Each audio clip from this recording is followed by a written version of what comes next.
Bonjour tout le monde, bienvenue à Entrevue sous les projecteurs. Aujourd'hui, j'ai un entretien avec Chichi de Better Being. Donc, bienvenue Chichi. Merci d'avoir accepté mon invitation. Merci Catherine pour cette opportunité. Je suis super heureux de pouvoir partager mon histoire avec la communauté et les gens de Montréal. C'est un super privilège de pouvoir vous montrer qui je suis, parce que souvent c'est cette opportunité que les entrepreneurs manquent. Pour moi, j'ai toujours eu cette volonté et ce désir de me prouver. Puis maintenant que j'ai cette plateforme, euh, je vais juste vous montrer qui je suis et pourquoi je suis la personne qui dirige Better Being. Donc, Ben, je te laisse la parole. Explique-moi d'ailleurs qui tu es. Tu sais, c'est quoi un peu ton parcours qui t'a amené à lancer ta compagnie? Puis, tu sais, à travers ça, ben oui, bien entendu, tu as eu sûrement un parcours défini. Fait que je te laisse nous expliquer tout ça. mais je commence souvent avec rêver, prendre des risques. En tant que fils immigré, ça n'a jamais fait partie de mon éducation. Moi, je viens d'une famille d'affaires. Mon père a immigré en 90 à Montréal avec rien. Puis j'ai grandi dans une famille de business. Et eux, ils ont une boutique où on fait de l'import-export. Et je dis souvent que la première phrase que j'ai apprise, c'est pas papa, maman, c'est bonjour, comment je peux vous aider? C'est la première phrase que j'ai appris. Mais c'est une question que je me suis jamais posée jusqu'à temps que j'ai frappé plusieurs murs, plusieurs doutes, parce que j'ai fait beaucoup de sport quand j'ai grandi, puis c'était sur le terrain de basket que je m'évaluais sur qui j'étais. C'était vraiment euh, sur, sur cette lignée-là que je pouvais dire, est-ce que j'étais en train de me développer en tant que personne? Donc, le développement personnel, ça a toujours fait partie de mes valeurs. Là, j'ai essayé plusieurs affaires. Je suis rentré à l'université, je suis rentré en chimie. J'ai fait une session, j'ai pas aimé ça. J'ai fait le saut. J'ai pris des cours euh, en psycho, en bio, en physique. Puis c'était pour la première fois que j'ai eu le temps de me poser et de dire qu'est-ce qui me passionne? C'est qui Chichi? Qu'est-ce que j'aime? Et là, j'ai eu la chance de faire une petite séance de bénévolat au YMCA et j'ai entendu plusieurs personnes qui voulaient redonner à la communauté. Et je me suis dit, wow, ce serait un cool feeling de pouvoir aider les gens. Et dans le temps, pour moi, aider les gens, c'était de prendre soin d'eux. Fait que la prochaine année à l'université, je suis rentré en soins infirmiers. OK. Fait que là, j'ai fait un an en soins, puis là, j'ai fait, oh, c'est pas pour moi. C'est vraiment pas pour moi. Donc, j'ai décidé d'aller en affaires. Mais en affaires, sous mes yeux, c'était jamais. Moi, la seule chose que je savais faire, c'était la vente. Je savais pas c'était quoi le marketing, les ressources humaines, la comptabilité, la finance. J'avais aucune idée c'était quoi cette matière-là. Mais là, je rencontre mon mentor, qui est Robert Dutton, l'ancien président de Rona, qui m'inspire, qui me donne une nouvelle définition de c'était quoi aider les gens. Et pour moi, aujourd'hui, aider les gens, c'est d'inspirer les personnes à atteindre leur plein potentiel. C'est vraiment de là que Better Being est né. C'est à travers qu'est-ce qu'on peut contrôler. Souvent, c'est nos habitudes, notre environnement, notre cercle social. Euh, Contrôle qu'est-ce que tu peux contrôler pour pouvoir atteindre ton plein potentiel. Donc, Better Being, c'est quoi? Better Being, c'est une entreprise qui promeut la santé et le bien-être à travers des expériences immersives et la créativité. Donc, on est vraiment formé d'une équipe interdisciplinaire. On a des chefs, des nutritionnistes, des thérapeutes, des coachs sportifs, des professeurs de yoga, des artistes. Et nous, on co-crée des ateliers d'équipe pour les entreprises, des formations et des événements. Puis pour moi, les expériences ont quelque chose de vraiment spécial. Ça a le pouvoir de transformer une histoire en des moments, en des vécus, en des souvenirs. Puis je dis souvent, comme comment vos préférés artistes vous font danser et chanter, comme comment vos athlètes préférés vous font bouger, les expériences ont le pouvoir d'inspirer les gens à changer. Fait que j'y crois à 100%. Je suis un fanatique des expériences. Pour moi, c'est le meilleur outil pour apprendre. Il faut vivre quelque chose pour savoir si on est sur le bon cheminement. On fait des erreurs, on apprend, puis on continue. Puis pour moi, l'entrepreneurial, c'est une expérience qui vaut, qui vaut. Tu peux pas regretter si tu sautes. Tu vas tellement en apprendre sur toi, sur qui tu es, sur tes valeurs, puis tu sors de là avec un bagage beaucoup plus outillé que si tu avais pris un chemin qui a été donné à toi. Donc, ça, c'est un Wow. peu l'histoire de. Wow. je suis éberluée. Je me dis, t'as de l'air si jeune et une telle maturité, une telle introspection. Tu sais, je vais passer d'une question habituellement que j'amène à la fin, mais qu'est-ce qui t'a amené à devenir une personne aussi inspirée? Tu sais, oui, tu t'es cherché quand même jeune avec tes études, tout ça. Tu sais, tu parlais de basketball, après ça, t'as dit, OK, c'est quoi mon vrai why? Ben, donner à la communauté, sois infirmier.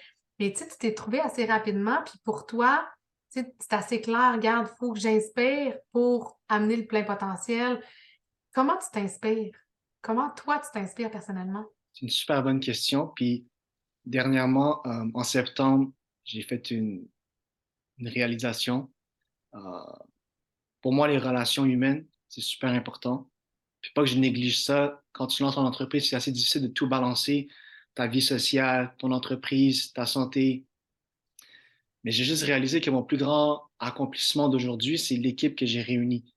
Puis c'est les gens que j'ai côtoyés, c'est les gens qui m'ont aidé à être où je suis aujourd'hui. Puis je suis pour toujours reconnaissant de tous les gens qui ont cru en moi. Parce que comme j'ai dit au début, j'ai toujours eu ce sentiment de vouloir me prouver. Fait qu'aujourd'hui, d'avoir une équipe qui croit en moi, qui croit en la vision, c'est, tu sais, je peux pas en demander plus. C'est comme dire, c'est sûr que quand tu commences, tu as des doutes. Je pense que ça, c'est une des questions que la plupart des gens ont, comme on a des problèmes d'estime de soi. Est-ce qu'on est la bonne personne? On a ça s'appelle, je pense, le syndrome d'imposteur. Mm. Puis tout le monde là. Puis je pense qu'il y a un an, j'ai décidé de dire, c'est moi le leader, c'est moi qui ai la vision. Ces gens-là qui croient en moi vont m'aider à l'accomplir. Puis qu'est-ce qui m'inspire le plus, c'est de voir toute mon équipe, de donner la chance à mon équipe de rêver. Dans le sens que pour la plupart des experts, souvent, sont dans un domaine où ils sont dans le backstage, ou qui font des trucs, ou qui répètent beaucoup les mêmes activités. Puis ils deviennent un peu comme des machines. Puis quand, avec Better Being, ils sont in the front stage, c'est eux qui donnent les expériences, c'est eux qui ont la lumière sur eux, puis ils ont la chance d'être créatifs, ils ont la chance d'être libres. Euh, puis pour moi, un des plus beaux messages que j'ai reçus, c'est quand ma nutritionniste me dit, en 3 heures d'expérience, j'ai plus d'impact que 40 heures à l'hôpital. Ça, pour moi, j'ai réussi mon travail, tu vois. Fait que de pouvoir voir, puis j'accompagne beaucoup de jeunes dans mon équipe, puis d'entendre ces affaires-là, ça me dit juste, je suis sur le bon chemin. Il faut que je continue à inspirer mon équipe, à inspirer les gens à croire en eux, à rêver. Puis même si c'est une personne, j'ai fait ma job. Mm. Puis quand là, tu parles de ton équipe, tu as combien de gens? En fait, j'imagine que c'est des partenaires, des sous-traitants, en fond? Exact. Pour l'instant, c'est des sous-traitants, des partenaires clés. Euh, mais c'est sûr que dans le moyen terme, j'aimerais avoir une équipe d'employés qui font partie de l'équipe de Better Being. Mais étape par étape, ça fait quand même 2 ans, 2 ans à 2 ans et demi que les gens me suivent. J'ai pu bâtir des belles relations avec eux. C'est parfait. Mais pour vrai, à quelque part, tu vas chercher des experts, puis tu vas aller chercher des gens qui vont aller toucher avec leur secteur à eux, puis tu faire l'expérience immersive. Tu sais, ça a vraiment été pour moi de co-créer des ateliers en entreprise pour amener des expériences, pour amener à faire changer des comportements. Tu sais, c'est quand même majeur, mais tu as raison. Tu sais, tout ce qui est le bien-être, le leadership, c'est quoi? Tu sais, j'ai bien beau faire quelque chose à mes clients en coaching, si je change pas leur être, donc leur façon de penser, ben, ils vont le faire de façon mécanique, puis après ça, ils vont l'oublier. Tandis que si Mhm. je leur fais changer leur pensée, leur façon d'être, pour faire, ben, c'est sûr en bout de ligne, tu as plus, tu sais, tu vas avoir plus de connaissances, plus d'expérience, plus de, de de physique aussi, de biens financiers, etc. Fait que je partage vraiment ton. Puis c'est inspirant. Puis tu sais, une belle qualité que tu as, déjà, je vois. Puis peut-être un conseil qu'on peut donner aux entrepreneurs en parallèle, c'est d'être un leader inspirant. Mhm. Puis en entreprise, si on a une vision qui est claire, puis qu'elle est inspirante, bien, les gens autour de toi, ils ont envie de te suivre, puis ils ont envie de contribuer à ton rêve, puis de te pousser, et non que toi, tu tires la Ouais, remorque. Fait que je pense que c'est ce que tu fais, tu sais, qui est vraiment bien. Fait que bravo. C'est qui merci. tes clients types, tes clients idéaux? Pour l'instant, on est surtout en entreprise. On a fait affaire avec Desjardins à HEC. Mais là, qu'est-ce que j'aimerais faire en 2023, c'est de pivoter un peu plus vers l'événementiel, euh, dans le sens que j'aimerais créer des expériences à plus grande envergure. J'aimerais faire un cours de cuisine, mais pour 50 personnes, 100 personnes, pour que les gens, quand ils vivent, ils se rappellent vraiment de l'étang de Better Being. Puis moi, qu'est-ce qui m'a inspiré à pivoter vers plus de l'événementiel, c'est C2 Montréal. Quand j'ai eu la chance d'assister cette année, j'ai un peu goûté à c'était quoi euh, le pouvoir de l'immersion et le pouvoir du divertissement. Puis j'y crois vraiment, comme j'ai dit, les expériences pour moi ont vraiment le pouvoir de changer les gens. Donc, peut-être que le prochain client potentiel, c'est C2 Montréal ou le Cirque du Soleil, je sais pas, mais c'est quelque Lance-le chose dans que l'univers. Lance-le dans l'univers, ça va. j'essaie de le manifester, mais c'est quelque chose que j'aimerais bien tenter cette année.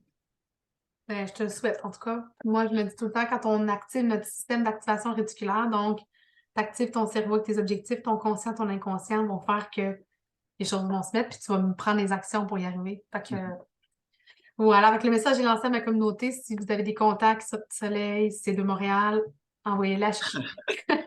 Merci, merci.